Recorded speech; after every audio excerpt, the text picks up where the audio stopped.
సార్వత్రిక ఎన్నికలు సమీపిస్తున్న టైంలో నిత్యావసర వస్తువుల ధరలు పెరిగిపోతున్నాయి.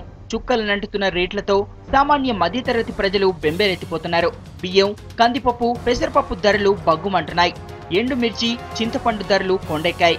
ప్రస్తుత మార్కెట్లో సోనా మసూరి పాత బియ్యం కిలోకు 46 నుంచి 48 రూపాయల వరకు పలుకుతోంది. సోనా మసూరి కొత్త బియ్యం కూడా కిలో 36 రూపాయలకు తగ్గడం లేదు. నాణ్యతను బట్టి వ్యాపారులు 38 రూపాయల వరకు అమ్ముతున్నారు.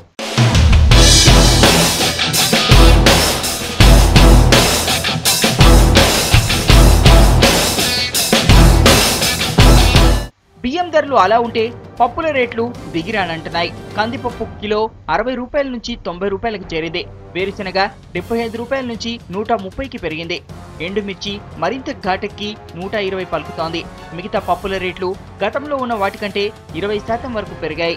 నిత్యావసర ధరలు భారీగా పెరగడంతో సామాన్య జనం పచ్చడన్నంతో సరిపెట్టుకోవాల్సిన పరిస్థితి ఏర్పడింది. ధరల పెరుగుదలతో శ్రీరామనవమి ఉత్సవాల్లో వడపప్పు, పానకంతో కూడిన ప్రసాదం పంపిణీ అంటేనే దేవాదాయ శాఖ భయపడుతోంది. వారం రోజుల్లో ఈ ఉత్సవాలు ప్రారంభం కానున్నాయి.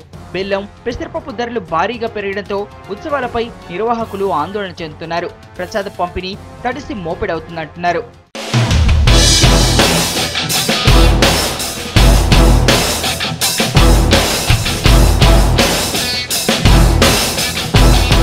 మొత్తానికి దిగిరానంటున్న నిత్యావసర ధరలతో సామాన్య జనం బెంబేలెత్తుతున్నారు. దీనికి తోడు ప్రతి ఏడు దిగుబడి తగ్గి రేట్లు పెరిగిపోతున్నాయి.